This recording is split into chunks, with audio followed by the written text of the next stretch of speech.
Two SU students are still in jail tonight, according to the Onondaga County Sheriff's Office. Now, that's after an arraignment this morning for a hate crime that was committed yesterday. The government shutdown is still looming, and flights across the nation are suffering as a result. Take a look at some of the flights here at the Syracuse airport that have been impacted today. We have this United flight headed to Chicago O'Hare, scheduled to take off at 5:27 p.m. That's been canceled. There are also candles that are lit on each of the chairs. The Remembrance Scholars did leave those. And I'm going to take you upstairs right now to the security screening checkpoint just to show you how empty it really is up here. We haven't seen too many effects so far yet. As you can see, almost no line. But as for the numbers today, on election day, they are about tied right now. We're coming to you live from Central Park, where just a little while ago, a teen boy was reportedly struck by lightning. Now, today is the first day of the semester that I'm saying you need your winter coat, you need your hat, and you need your gloves because it is cold out here. We spoke with some of the passengers here at the Syracuse airport that have been affected by these delays and cancellations, and to say they're frustrated would be an understatement. In an unprecedented day 42 of the government shutdown, air travelers are growing more frustrated. And I don't think it's necessarily the customers' problem. I think it's more of the airline because they should have fared up a little better. Travelers across the nation facing over 11,000 delays today and 1,500 cancellations. Customers right here in Syracuse feeling the impacts. After our game on Saturday, we were supposed to go to the airport and get on our flight, but our flight had been canceled. We split into two groups and we got onto two different flights to Chicago and stayed the night there. Last night, the Senate passing a bill toward ending the shutdown, but the airspace still struggling today. Experts saying even when the shutdown does end, airlines will need time to recover. What you have is a lot of just planes and people out of position. So even once you have fully staffed control towers again, for example, and fully staffed TSA checkpoints, it takes a little while for the airlines themselves to recover. Passengers at Syracuse International not just dealing with cancellations and delays, but longer waits as a result. The security line was a lot longer than it usually is. There were about maybe like 2 officers at work, so you could definitely tell that like they were short-staffed. Those planning travel in the coming days should stay prepared. Help the airline help you to get where you're going, or at least near where you're going. Whatever flexibility you have, you want to tell them that. And with the end of the government shutdown seemingly in sight, these flights should start to get back to normal, maybe even as early as this weekend. But of course, now we have the weather to worry about as well. In Syracuse tonight, Lauren Holdmeyer, NCC News.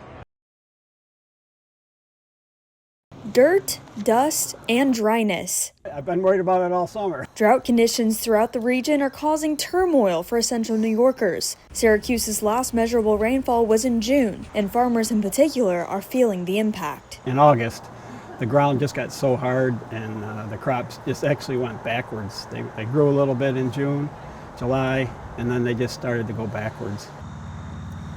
These drought conditions have had a major effect on crops typically harvested now, like these tomatoes. Dave, the owner of Volner Farm, says this has been detrimental to his business. People come for pick your own, and we've had a lot of people that come here for their canning tomatoes. A lot of people still do that in this area, and they've actually had to buy some in just to resell them. So instead of selling mine, I'm paying for them to bring them in. Experts say more than 4 inches of rain is needed to make up for the dry summer. Meteorologist Ben Lott says the scattered showers throughout this week won't be enough to do it.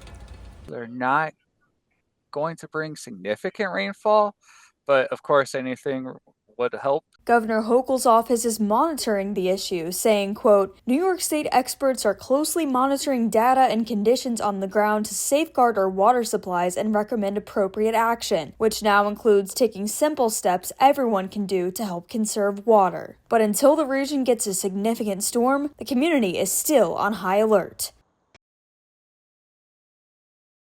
Well, Halloween is just days away, but the scariest thing Americans are facing this year is prices. I spoke to local Halloween fanatics on how they're finding ways around inflation and import tariffs to keep the spirit alive.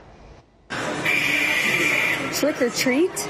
More like trick or tariff this year. I just feel like the prices are just so jacked this year. She's not wrong. Because of new import tariffs, prices on all things Halloween are up, candy being one of the biggest culprits. We have noticed an increase in the overall cost of our just kind of like, what I want to call it, like our raw chocolate, the chocolate that comes in to us, and then we melt down, temper, reuse. It's not just chocolate, it's packaging, it's everything. It's everything. Adam Mazzoni, the owner of Sweet On Chocolate in Syracuse, says though prices are up, excitement around the holiday is also still high. It's a tradition, it's a holiday, it's a, I just don't see people saying, oh, the cost of Snickers are too much. We're not gonna do Halloween this year, kids. And candy isn't the only thing that'll be racking up your wallet this Halloween.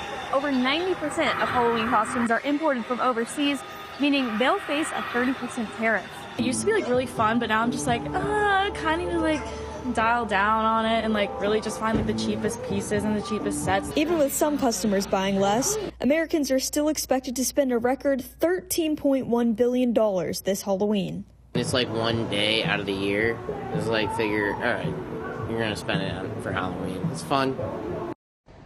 And experts say choosing generic candy instead of big name brands and buying in bulk can help consumers avoid those price hikes this year.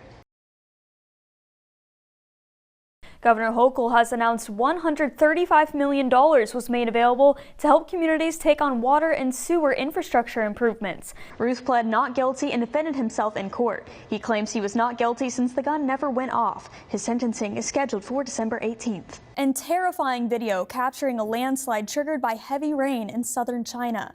Take a look at this cell phone video showing the moment a part of the mountain in Yunnan province gave way. Some new details: 2 Syracuse schools were let out early due to fumes from a nearby construction project today.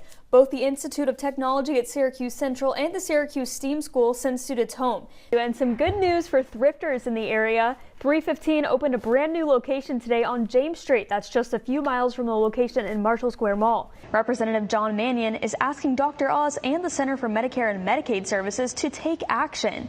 An investigation into the center found financial fraud of millions of dollars that led to understaffing and unsafe work conditions.